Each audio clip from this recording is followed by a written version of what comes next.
Little champ nursery school દ્વારા વાર્ષિક દિવસની ઉજવણીના કાર્યક્રમનું આયોજન કરવામાં આવ્યું હતું। 225થી વધુ બાળકોએ સાંસ્કૃતિક નૃત્ય પ્રદર્શન કરીને લોકોના મન મોહી લીધા હતા।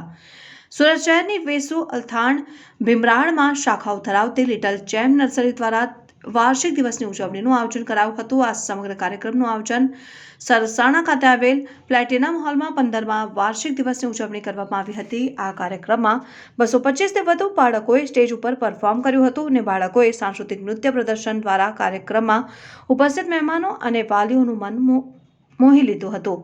આ કાર્યક્રમમાં મુખ્ય મહેમાન તરીકે ડોક્ટર નિખિલ શાહ, મંથનભાઈ દેસાઈ સહિતના લોકો ખાસ ઉપસ્થિત રહ્યા હતા અને લિટલ ચેમ્પ નર્સરીના સ્થાપક નિધિ એસે જણાવ્યું હતું કે અમે બાળકોને મૂલ્યવાન અને પ્રશંસાનો અનુભવ કરાવવા માંગીએ છીએ અને બાળકો વિવિધ રમતોમાં અને ઉજવણીઓમાં ભાગ લે ત્યારે તેમને ઇનામો અને પુરસ્કાર આપીને સન્માનિત પણ કરીએ છીએ।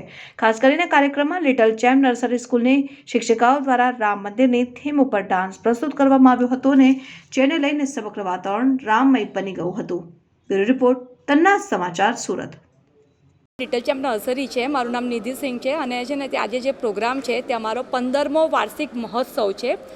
સ્કૂલનું જેમ કે મેં તમને નામ ઓલરેડી કહી જ દીધું કે little champ nursery pre school and day care centre.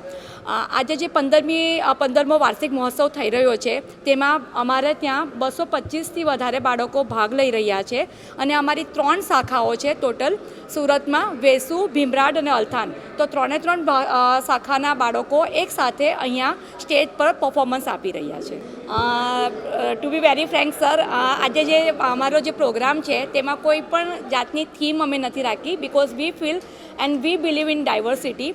તો અહીંયા અમારા જે પેરેન્ટ્સ છે એ પણ અલગ અલગ કોમ્યુનિટીથી અને અલગ અલગ સંસ્કૃતિમાંથી આવે છે।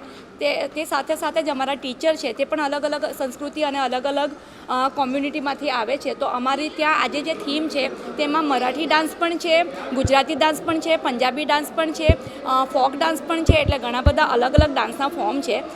તેમ છતાં પણ જેમ કે તમને ખબર જ હશે કે હમણાં જે આખા ભારતમાં કે ભારતની બહાર સોરો ગોલોથી તમને જો સાંભળતા હશો, જે અવાજ સાંભળતા હશો, જે રામલલ્લાના પ્રાણ પ્રતિષ્ઠાનો મહોત્સવ ચાલી રહ્યો છે તેને કારણે અમે અહીંયા એક વિશેષ રૂપે રામલલ્લાના પ્રાગટ્યનો એક પ્રસંગ રાખ્યો છે અને એના પર અમારા બધા ટીચર્સ જે અમારા સ્ટાફના મેમ્બર્સ છે તે લોકો પરફોર્મ કરશે અને એમાં અમે રામજીને ખૂબ જ સારી રીતે અયોધ્યાને ડેડિકેટ કરીએ છીએ આ પ્રોગ્રામ।